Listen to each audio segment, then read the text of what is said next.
ఏమైందక్క? ఆయన టార్చర్ మరీ ఎక్కువ అయింది. రోజుకొకరితో అక్రమ సంబంధం అంటగట్టి హింసిస్తున్నాడు. ఆ బాధ భరించలేక వచ్చేసాను. మంచి పని చేసావు. ఆ రాస్కెల్ని అంత ఈజీగా వదలను. వాడి మీద కంప్లైంట్ ఇస్తా. వద్దు, నువ్వు ఆ పని చేస్తే అది మనసులో పెట్టుకొని నన్ను ఇంకా వేధిస్తాడు. నా కాకపోయినా చిన్నికి వాళ్ళ నాన్న కావాలి. ఈ రోజు కాకపోయినా రేపైనా ఆయన మారతాడని నా నమ్మకం. వాడిని అస్సలు వదలకూడదు. ఆడపిల్లని ఇచ్చిన వాళ్ళం కదమ్మా. మీరిలా మెత్తగా ఉన్నారు కాబట్టే వాడు అలా తయారయ్యాడు నాన్న. చెప్పండి, మీ ప్రాబ్లం ఏంటి? ప్రతి చిన్న విషయానికి నాపై అధికారం చెలాయించాలని చూస్తున్నాడు మేడం. నువ్వేమంటావు? పగలంతా కష్టపడి ఆఫీస్ నుంచి అలసిపోయి ఇంటికి వచ్చిన భర్తకి ఒక కప్పు కాఫీ కూడా ఇవ్వలేని భార్య నాకెందుకు మేడం?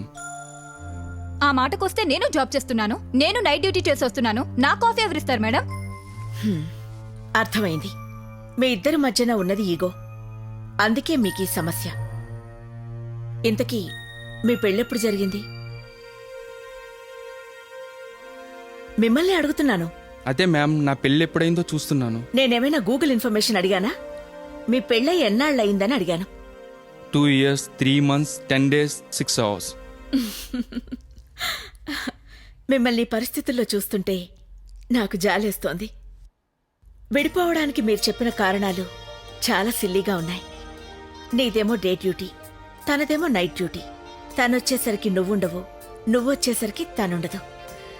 మీకొకరికొకరు కాఫీ ఇచ్చుకునే టైం లేదు, మాట్లాడడానికి టైం లేదు, ఒకరినొకరు అర్థం చేసుకునే ఛాన్స్ కూడా లేదు. ఒకప్పుడు రిలేషన్స్ అన్నీ ప్రేమతో ముడిపడుండేవి. ఇప్పుడు రిలేషన్స్ అన్నీ మనీతో ముడిపడున్నాయి. మనీ మేక్స్ ఎనీథింగ్ అని మీ జనరేషన్ ఫీలింగ్.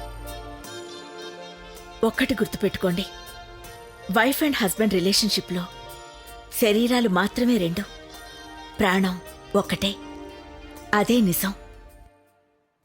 సారీ మ్యామ్, నేనెప్పుడు ఇలా థింక్ చేయలేదు. నిజంగా తన్ని అర్థం చేసుకోలేకపోయాను. I'm really very sorry. I'm sorry too. మీరిద్దరూ సారీ చెప్పుకునే రోజు మళ్ళీ రాకూడదు. మీరెప్పుడూ సంతోషంగా ఉండాలనేదే నా కోరిక. All the best. ఏ సింధు, త్వరగా రావే. ఎంతసేపు వెయిట్ చేయాలి?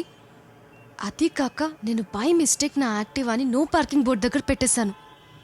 ఎస్ఐ ఉన్నాడు ఇక్కడ, చూస్తే చలాన్ కట్టాలి. వాలెట్ మర్చిపోయా. త్వరగా రా. దొరికావే, చెప్తా నీ పని. ఎస్ఐ గారు, హలో సార్. అక్కడ చూడండి, ఆ పక్కనున్న యాక్టివా ఆ అమ్మాయిదే. ఇదిగో అమ్మాయి, ఫైన్ కట్టు. ఎందుకు సార్? ఎందుక?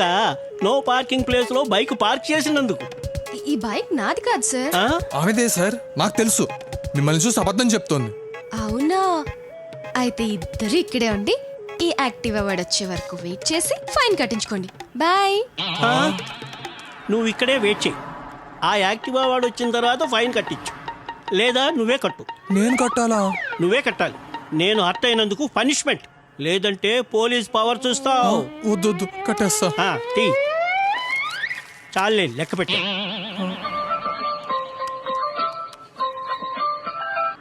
హలో. ఏ tube light, no parking board పెట్టింది నేనే, నేను బుక్ చేసింది నేనే. కుత్తే సాలిగాళ్ళు చంపేయాలి కొడుకుల్ని. నాకు కానీ దొరికితే. ఏ పాప, ఎవరినల్లా పట్టుకుని తిట్టేస్తున్నావు? చూడు బాసు, క్యాబ్ లో పోరిని ఇంటికి తీసుకుపోతానని చెప్పి నడిమిట్లాపి రేప్ చేసిండ్రు. So sad. అమ్మాయిలు చాలా జాగ్రత్తగా ఉండాలి.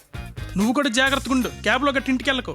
ఇసువంటి అవరగాళ్ళు నాకు తగిలితే కోసి కారం పెడతా. ఓహో, నీకంత సీన్ ఉందేటి? సీనేంది, సైన్మానే ఉంది, చూస్తావా? ఓహో, నువ్వు చూపిస్తానని అంత ముచ్చట పడుతుంటే నేను ఎందుకు జర వద్దంటాను? పక్కకురా. ఏది చూపించు. వద్దులే బాసు. యా చూపించా. వద్దులే బాసు, హట్ అయితావు. ఆహా, అయితే నువ్వు భయపడ్డావన్నమాట. నీకంత సినిమా లేదు.